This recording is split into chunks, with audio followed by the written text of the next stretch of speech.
களின் 6வது அமர்விற்கு உங்களை வரவேற்பதில் மகிழ்ச்சி அடைகிறேன். எங்களது குழுமத்தின் ஒரு பெரிய முயற்சியாக ஒவ்வொரு மாதமும் இயற்கை சார்ந்த அறிவியல் விழிப்புணர்வை அறிந்து கொள்ள ஆர்வமுள்ள அனைவரையும் ஒருங்கிணைத்து தொடர்ந்து 6வது மாதமாக இத்துடன் பறவைகளை பற்றிய விழிப்புணர்வை ஏற்படுத்தும் விதமாக அதில் திறன் பெற்ற பேச்சாளர்களை அழைத்து இணைய வழியில் சந்திப்பினை ஏற்படுத்தி வருகின்றோம்.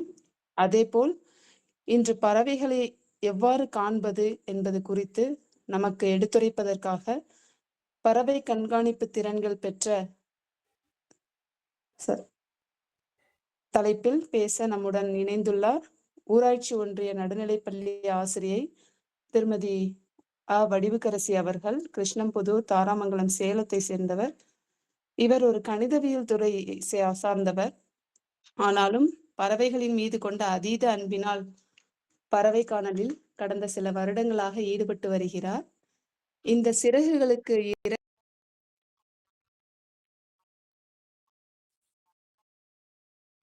பெருமிதம் கொள்கிறது. Thank you madam. Over to you ma'am. Okay, thank you ma'am. Okay, இந்த இனிய நிகழ்வில் கலந்து கொள்ள வந்திருக்கக்கூடிய அனைத்து நண்பர்களுக்கும் இனிய மாலை வணக்கம். இந்த நிகழ்வு பத்தி பேசும் பொழுதே கவிதா மேம் என்ன சொன்னாங்கன்னா, என்னோட காலேஜ் ஸ்டூடெண்ட்ஸ் அவங்களுக்கு அவங்கெல்லாம் கொஞ்சம் பிகினர்ஸா இருக்கிறாங்க. ஸோ கொஞ்சம் ஆரம்ப கட்டத்துல பறவையை பத்தி தெரிஞ்சுக்கணும்னு நினைக்கிறவங்களுக்காக இருந்தா இன்னும் சிறப்பா இருக்கும் அப்படின்னு சொன்னாங்க. ஸோ அதுக்காக வேண்டி இங்க மேக்சிமம் பாத்தீங்கன்னா பிகினர்ஸ் நிறைய வந்திருக்கிற மாதிரி தெரியுது. காலேஜ் ஸ்டூடெண்ட்ஸ், ஸ்கூல் ஸ்டூடெண்ட்ஸ் அவங்களுக்கு பறவையை பத்தி இன்னும் தெரிஞ்சுக்கணும் அப்படிங்கிற பேசிக்கா தெரிஞ்சுக்கணுங்கிற ஆர்வம் இருக்கிறவங்க எல்லாம் இதுல கலந்துருக்கிறத பார்க்கும் பொழுது ரொம்ப உண்மையிலேயே சந்தோஷமா இருக்கு. இன்னைக்கு நம்ம பறவை கண்காணிப்பு திறன்கள் அப்படிங்கிற தலைப்புலதான் தொடர்ந்து பேச போறோம். அதுக்கு முன்னாடி பேர்ட் வாட்சிங் ஸ்கில்ஸ் அப்படிங்கும்போது நம்ம முதல்ல என்னன்னா, பேர்ட்ஸ்னா என்ன, பேர்ட் வாட்சிங்னா என்ன, பேர்ட்ஸோட இம்பார்ட்டன்ஸ் என்ன, அதெல்லாம் நம்ம தெரிஞ்சுக்கிட்டு அதுக்கப்புறம் பேர்ட் வாட்சிங்குள்ள டீட்டெயிலா போனோம்னா நல்லா இருக்கும் அப்படிங்கிறதுக்காக ஃபர்ஸ்ட் நம்ம ஒரு பேர்ட் வாட்சிங், அதாவது பறவையை பார்க்கறது அப்படின்னா என்ன அப்படின்னா, நம்ம ஜஸ்ட் தினம் தான் பறவைகளை பார்க்கறோம். நம்மளை சுத்தி காக்கா, மைனா, சிட்டுக்குருவி இந்த மாதிரி நிறைய பறவைகளை பார்க்கறோம். அது ஜஸ்ட் ஒரு பார்வை பார்த்துட்டு அப்படியே கடந்து போயிடுறோம்.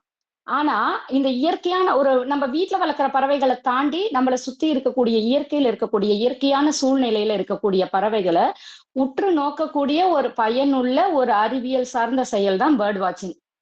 இப்ப என்கிட்ட இருந்தே நான் இதை ஆரம்பிக்கலாம்னு நினைக்கிறேன். நான் 2017 இருந்துதான் பேர்ட் வாட்சிங் ஸ்டார்ட் பண்ணேன்.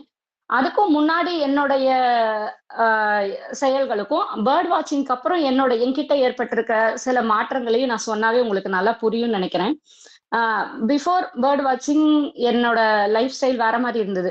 ஆஃப்டர் பேர்ட் வாட்சிங் பாத்தீங்கன்னா, நான் எப்பெல்லாம் கொஞ்சம் ஸ்ட்ரெஸ்ஸா ஃபீல் பண்றேனோ அப்ப நான் போய் ஒரு பேர்டிங் போயிட்டு வந்தேன்னா, பேர்ட்ஸை பார்த்துட்டு வந்தேன்னா, பறவை நோக்குதலுக்கு போயிட்டு வந்தா எனக்கு ரொம்ப ஸ்ட்ரெஸ் பஸ்டரா இருக்கும், ரொம்ப எனர்ஜெட்டிக்கா இருக்கும், நல்ல புத்துணர்ச்சியும் நல்ல மன அமைதியும் எனக்கு இது கொடுக்கறதா நான் ஃபீல் பண்ணேன்.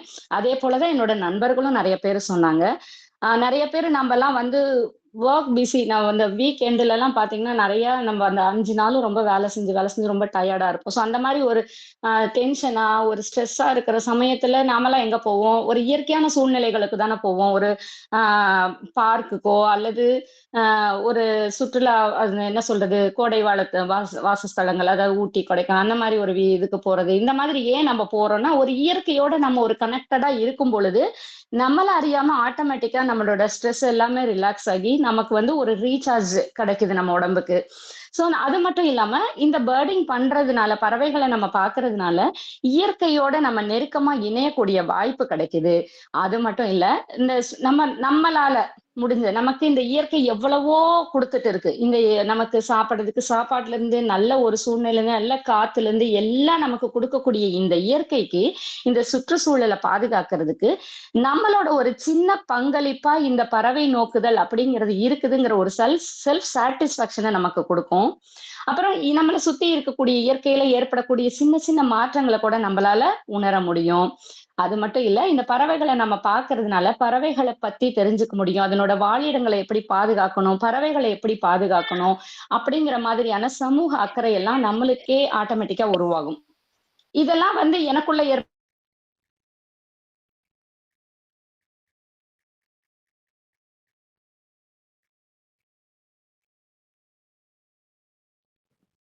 இருக்கிறாங்க. மனிதர்கள் இல்லாத உலகத்துல பறவைகளால வாழ முடியும்.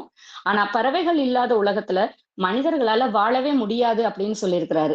இது எந்த அளவுக்கு உண்மை அப்படின்னா, பறவைகள் எவ்வளவு முக்கியம்னு நம்ம தெரிஞ்சுக்கிட்டா போதும், இது எவ்வளவு உண்மைன்னு நம்மளால புரிஞ்சுக்க முடியும். பறவைகள் நமக்கு என்னென்ன செய்யுது அப்படிங்கிறத நம்ம கண்டிப்பா தெரிஞ்சுக்கணும். பறவைகள் இல்ல அப்படின்னா இன்னைக்கு வந்து காடுகள்